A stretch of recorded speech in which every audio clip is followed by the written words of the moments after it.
এক নম্বরে আপনি চক্ষুকে নিম্নগামী করবেন, 2 নম্বরে লজ্জা স্থানের হেফাজত করবেন। হ্যাঁ, বহু ডাক আসবে, বহু ষড়যন্ত্র চক্রান্ত শয়তান বিছিয়ে রাখবে।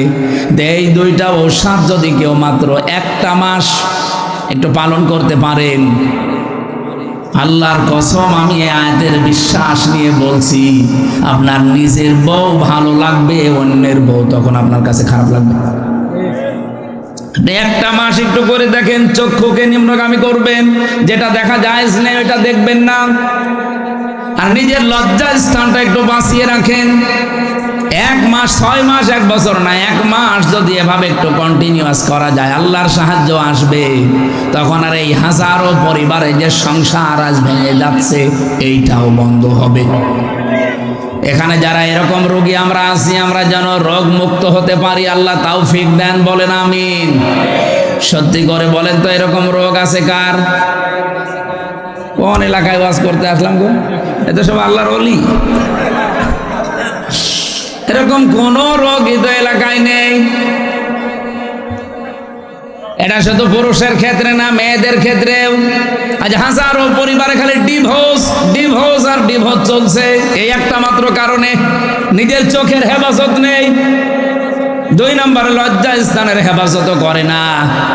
স্বামী বাড়ি না থাকলে বহু মহিলা আছে আল্লাহকেও ভুলে যায়, স্বামীকেও ভুলে যায়। এই 2টা জিনিসের গ্যারান্টি একটু নেন। আমি আশা করছি আপনাদের আমাদের যেসব রোগটা আছে, এই রোগকে আল্লাহ পুরাপুরি নিরাময় করে দেবেন, বলেন আমিন।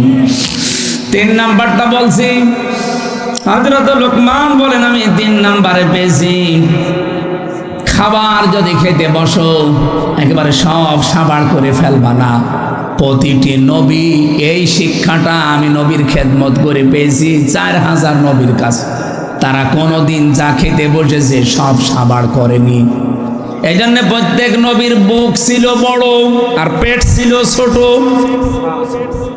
আমরা এমন উম্মত, আমাদের কোনো বুক নেই, শুধু পেট। আমি সংসদে আমার ডাইনে বামে সামনে পেছনে যেখানেই তাকাচ্ছি শুধু ভড়ি আর ভড়ি, খালি আমারই ভড়ি নেই। আমার বামে যেটা ওইটাও ভড়িয়ালা, ডাইনে যেটা ওইটাও ভড়িয়ালা। নাম নিলাম না, আপনি দেখতে পাবেন কালকে পরশু দিনই কি ভড়ি গো। মাঝে মাঝে আমার মনে হয় আল্লাহ এদের ভড়ি দেখে তো মহিলারা লজ্জা পাবে, ছেলে মেয়ে হয় আমাদের আর ভড়ি হয় এর। কি পেট, আখের পেট। নবীদের এরকম পেট হয়নি কেন? কারণ নবীরা 3টা সুন্নাত আদায় করে খাবার খেতেন। 1 ভাগ খাবার, 1 ভাগ পানি, আর 1 ভাগ হজম করার জন্য খালি রাখতেন। এই জন্য নবীদের পেট বড় হয়নি, বড় হয়েছে বুক। তাদের এই বুক বড় হওয়ার কারণে তারা জালেমদের সামনে মাথা নত করে নাই, সত্য বলতে ভয় পায় নাই। কথা বলছেন না কেন? আজ বাংলাদেশে আমাদের যদি সত্যি বুক থাকতো, আমি যেমন টার্গেট নিয়েছিলাম সংসদে, আমি যদি নির্বাচিত হতে পারি 100 দিনের ভেতরে আমি কুষ্টিয়ার সদর আসনে অন্তত 100 দিনের ভেতরে যতগুলো অফিস আদালত আছে সবগুলো জনবান্ধব করে তুলব। আর এটা করতে গেলে আমি নিজেও জানতাম যে অনেকের মন পাওয়া যাবে না, কারণ যত বড় অফিসার সে তত বড় মুডে থাকে। সবাই চায় যে আমারে সবাই জি হুজুর স্যার স্যার এটা করতে থাক। চেয়েছিলাম যে ডিসি, এসপি, টিওনো, ওসি, সিভিল সার্জন সহ সরকারি যত প্রতিষ্ঠান আছে এগুলো যেন জনবান্ধব হয়, মানুষ যেন সেখানে যে ভয় না পায়। এই ভয় দূর করার জন্য খালি বারবার এখানে মানুষের সম্পৃক্ততা বাড়ানোর চেষ্টা করলাম। যেই কয়টা জিনিসে হাত দিলাম দেখি না শত্রু হয়ে গেছে। আমি নাম ধরেই বলছি, কুষ্টিয়ার এখন যারা দায়িত্বে আছে এই মানুষগুলো এখন আর আমাকে দেখতে পারছে না, কারণ এদের আতে অলরেডি ঘা লেগে গেছে। হাসপাতালে হাত দিলাম, হাসপাতালের যারা দায়িত্বে আছে এরা এখন আর রাজি না। প্রথম বলতো যে হ্যাঁ খুব ভালো কাজ হচ্ছে। বাজারটা মনিটরিং করার জন্য এত অত্যাচার করে মানুষেরা। ম্যাজিস্ট্রেট নিয়ে একদিন গিয়ে দেখলাম 670 টাকা দিয়ে 570 টাকা দিয়ে মুরগি, দেশি মুরগি কিনেছে আর বিক্রি করছে 650 টাকা। ম্যাজিস্ট্রেটকে বললাম দেখেন তো সর্বোচ্চ লাভ করার কি আছে। উনি বলছে 18 থেকে 20 টাকা। একটা জিনিসে আপনি সর্বোচ্চ 18 থেকে 20 টাকা লাভ করতে পারবেন, আর ও লাভ করছে 1 কেজিতে 80 টাকা। বলতে গেলাম আমি কালার হয়ে গেছি। বলছে এইটা এমপির কাজ না। মাদকের ওখানে গিয়ে 27 জনের লিস্ট করলাম পুরা কুষ্টিয়ার ওই পাড়াতে, যে এদের দ্বারা সমাজ পরিবার ধ্বংস হয়ে যাচ্ছে। ও আল্লাহ, পরে দেখি যাদের কাছে নালিশ দিয়েছি সেই তাদের কাছে টাকা খায়। ওরা রাতের বেলা এসে আমারে বলছে হুজুর আপনি আমাদের নাম পাঠিয়েছেন থানায়, ও থানার বাবুরে ডাকেন। ওদের রাতের বেলা সিভিল পোশাকে এসে মাল নিয়ে যায়, আমি নালিশ দেবো কার কাছে? এখন তাদের কাছেও খারাপ যে হ্যাঁ এইটাও এমপির কাজ না। হাসপাতালে কাজ নেই, বাজারে কাজ নেই, মাদকে আমার কাজ নেই। আমার কাজ কোথায়? খালি বসে বসে জিকির করব। এই মানুষগুলো এখন শত্রু হয়ে যাচ্ছে। যে লোকটা একটু বন্ধু মতো ছিল সাবেক ডিসি, তারে অলরেডি শত্রুতা করে তাড়িয়ে দিয়েছে, কুষ্টিয়া থেকে বদলি করে দিয়েছে। এত বড় অপরাধ করার পরও কোনো অনুশোচনা তাদের নেই। এই মানুষগুলো বুক উঁচু করে মাইকের সামনে বলে আমাদের কথা শোনে না, এই জন্যে তাকে আমরা বদলি করে দিয়েছি। লজ্জা। আমি ওই দিনই স্ট্যাটাস দিয়েছিলাম যে সৎ, যোগ্য এবং ভালো মানুষের কদর বাংলাদেশে নেই। যে যত বড় দুর্নীতিবাজ সে এই দেশের তত বড় হিরো। দেশের একেবারে 12টা বাজিয়ে দিচ্ছে যারা, তারাই নাকি এই দেশের এখন সর্বোচ্চ জায়গায়। আমার ভাইরা, আমি যে সিদ্ধান্ত নিয়েছিলাম এগুলো আমি পালন করব, এই কারণ আমি কোরআনে কারিম থেকে এটা জানি, দুনিয়ার সবাই যদি আমার শত্রু হয়ে যায়, আমি যে বুক বড় করেছি, বুক মানে এ বড় বুক এইটার বলে না, এ বুকের ভেতরে আল্লাহ যে সৎ সাহস দিয়েছে, আমার কুষ্টিয়ার যারা দায়িত্বে আছে এরা কেন সারা পৃথিবী আমার বিরুদ্ধে চলে গেলেও ডন্ট কেয়ার, কিছু মনে করি না।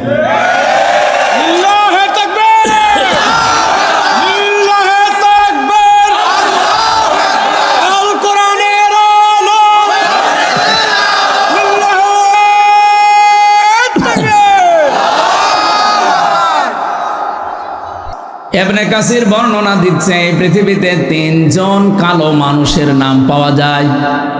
একজন হযরতে ওমরের খাদেম ছিলেন, মাহাজা। 2 নম্বরে হযরতে বেলাল রাদিয়াল্লাহু তাআলা আনহু। 3 নম্বরে লোকমান আলাইহিস সালাম। চেহারা এত কালো, আমরা তো বুঝবো কালো বললে কি কাক অথবা হাড়ির তলা অথবা এই যে মাইক্রো, এ তো কি কালো। এর চাইতে হযরতে লোকমান আলাইহিস সালাম আরো কালো ছিলেন। তার ঠোঁটগুলো ছিল ঝুলে যাওয়া, মাথার চুলগুলো ছিল উস্কো খুস্কো, চেহারা ছিল একেবারে বেটে, মানে একেবারে শর্ট। বলেন তো চেহারার যে বর্ণনা এতক্ষণ বললাম, ওনাকে যদি এখন সামনে আনি বারবার দেখতে মনে চাবে। অথচ এই মানুষটার মর্যাদা আল্লাহর কাছে এত বেশি, রব্বুল আলামিন কোরআনে কারিমের 34টা আয়াত সম্বলিত একটা সূরা তার নামে নাজিল করে তাকে চিরন্তন করে দিয়েছেন। তাকে চিরন্তন করেছিলেন কোন কোন কারণে? যে সমস্ত কারণগুলো আছে কোরআনের 34টা আয়াতের ভেতরে, অন্যতম হচ্ছে তিনি তার সন্তানকে, সবাইকে না, তিনি তার সন্তানকে ওসিয়ত করেছিলেন আল্লাহ রাব্বুল আলামিনের সম্পর্কে। ওসিয়ত আর নসিহত কিন্তু এক না। ওসিয়ত শব্দটার বাংলা অর্থ হয় জোরালো ভাবে তাকিদ দিয়ে বলাকে। হযরতে লোকমান আল্লাহ পাক বর্ণনা দিয়েছেন, ওয়াইদে ক্বালা লোকমানু লিবনিহি ওয়া হুয়া ইয়াইযুহু ইয়া বুনাইয়া লা তুশরিক বিল্লাহ ইন্নাশ শিরকা লা যুলমুন আযীম। স্মরণ করো ওই সময়ের কথা যখন হযরতে লোকমান তার সন্তানকে ডাক দিয়ে বলেছিলেন, হে আমার কলিজার টুকরা সন্তান, লা তুশরিক বিল্লাহ, আল্লাহর সাথে শিরিক করা যাবে না। ইন্না শিরকা লা যুলমুন আযীম, অবশ্যই শিরক একটা বড় জুলুম। এটা বড় গুনাহ না, এই জায়গায় বড় জুলুমের কথা বলা হয়। পৃথিবীতে যত জুলুম হতে পারে সব চাইতে বড় জুলুম আল্লাহর দৃষ্টিতে শিরিক করা। এই জন্য পৃথিবীর সব গুনাহ মাফের গ্যারান্টি পাওয়া যায়, কিন্তু শিরিক করলে আল্লাহ ঘোষণায় দিয়েছে যে মাফ হবে না। এ পৃথিবীতে যত নবীর জীবনে আমি পড়েছি, সব নবীদের কম বেশি হয়তো নসিহত ওসিয়ত আল্লাহ করেছিলেন, ওহী পাঠিয়েছিলেন, কিন্তু পৃথিবীর 2,24,000 বলেন আর 1,24,000 বলেন, যত নবী আল্লাহ পাঠিয়েছে প্রতিটি নবীকে একটা ওহী সবাইকে জানিয়েছে, সেটা শিরিক করা যাবে না। ওয়ালাকাদ উহিয়া ইলাইকা ওয়া ইলাল লাযীনা মিন ক্বাবলিকা লাইন আশরাকতা বিল্লাহ ইলা আখির আয়াত। লাইন আশরাকতা লা ইয়াহবাতান্না আমালুকা ওয়া লা তাকুনান্না মিনাল খাসিরিন। অবশ্যই হে নবী, আপনাকে আর আপনার পূর্বে যত নবী রাসূল পাঠিয়েছি প্রত্যেককে আমি ওহী করেছিলাম যে শিরিক করা যাবে না। আপনিও যদি শিরিক করেন, লাইন আশরাকতা লা ইয়াহবাতান্না আমালুকা, লামে তাকিদ নুনে সাকিলা, আপনার যত আমল আখলাক আছে, যত কাজ কারবার সব আমি আল্লাহ নষ্ট করে দেব। এখানে ফাইল সরাসরি আল্লাহ নিজে। ওয়ালা তাকুনান্না মিনাল খাসিরিন, আবার আল্লাহ গ্যারান্টি দিয়ে বলেছেন তুমি ক্ষতিগ্রস্ত হয়ে যাবে। বলেন নাউজুবিল্লাহ। নবীকে যদি আল্লাহ এত বড় হুঁশিয়ারি দিতে পারে, আমরা তো তার উম্মত। এই জন্য ভাইরা, আর জীবনে যাই করেন কোন শিরিক যেন জীবনে না ঢোকে। শিরিকের এক কথাই ব্যাখ্যা হচ্ছে এই, আল্লাহ যেটা পারে ওটা অন্য কেউ পারে, এই কথা বিশ্বাস করার নাম শিরিক। এ বিশ্বাস বাংলাদেশের মানুষের নেই। আরো জোরে বলেন। কত মানুষ হেলায় খেলায় হোক, জেনে হোক না জেনে হোক বলে ফেলছে যে ক্ষমতায় দেওয়ার মালিক ও জনগণ, নামানোর মালিক ও জনগণ। এটা যে প্রকাশ্য শিরিক, আপনারা কি বিশ্বাস করেন? শিরিক যে লোকটা করে সে লোকটা মুশরিক। সে লোকটা কি? আরো জোরে বলেন। ইন্নাহু মান ইউশরিক বিল্লাহ ফাকাদ হারামাল্লাহু আলাইহিল জান্নাহ। কোন মানুষ যদি শিরিক করে আমার আল্লাহ তাকে মাফ করবে না, গ্যারান্টি দিয়ে দিয়েছেন, ঘোষণা। তার 1 নাম্বার শাস্তি জাহান্নাম, তার জন্য ওয়াজিব, আর জান্নাত হারাম। আমালিজ জালিমিনা মিন আনসার, এমনকি তাকে সাহায্যকারীও কাউকে পাওয়া যাবে না। বগুড়াবাসী আমি খুব চিন্তায় থাকি এই শব্দগুলো নিয়ে। বহু মানুষের জীবনে নামাজ, রোজা, হজ, যাকাত, পর্দা এগুলো আমরা পাচ্ছি, কিন্তু শিরিক রন্ধ্রে রন্ধ্রে ঢুকে আমাদের সব আমলগুলো অলরেডি নষ্ট করে ফেলছে। আহ্বান জানাচ্ছি, যাই করেন হিসাব নিকাশ করে, শিরিক যেন জীবনে না ঢোকে আমাদের। হযরত লোকমান তার সন্তানকে টাকা পয়সার সাথে আমার পরে ক্ষমতায় যাওয়া লাগবে কি করে, এইটা তিনি পরিচয় করাননি। হযরত লোকমান তার সন্তানকে পরিচয় করিয়েছিলেন কার সাথে? আরো জোরে বলেন। রব্বুল আলামিন এই উপদেশ বাণীতে, এই ওসিয়তে এত খুশি হয়েছেন, এই ওয়াজটা শোনার পর রব্বুল আলামিন এবার শুধুমাত্র হযরতে লোকমানের ছেলেকে না, কিয়ামত পর্যন্ত যত সন্তান দুনিয়ায় আসবে সব সন্তানের জন্য আল্লাহ নিজে এবার ওসিয়ত করলেন, ওয়াসাইনাল ইনসানা বিওয়ালিদাইহি হামালাতুহু উম্মুহু ওয়াহনান আলা ওয়াহান। তাম পৃথিবীর সব মানুষকে, এ মানুষ বলতে শুধু মুসলমান না, হে লোকমান, তুমি তো সন্তানকে টাকা পয়সা কিভাবে কামাই করা লাগবে, কিভাবে ক্ষমতা দখল করা লাগবে, প্রভাব প্রতিপত্তি এলাকায় অর্জন করা লাগবে, এ পরিচয় করাওনি। তুমি পরিচয় করালে আল্লাহর সাথে। আমি আল্লাহ এখন দায়িত্ব নিয়ে তোমার সাথে তোমার সন্তানের পরিচয় করিয়ে দিলাম। শুধুমাত্র তোমাকে না, অবশ্যইনাল ইনসান আছে। ইনসান মানে শুধু মুসলমান না, ইনসান মানে মানুষ। বলেন তো হিন্দু কি মানুষ না? আরো জোরে বলুন।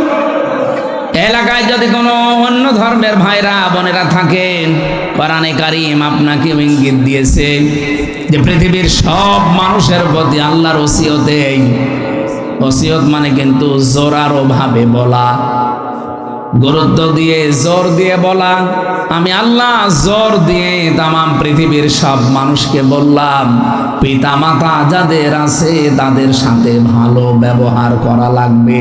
এ ঘোষণা কার? আরো জোরে বলেন।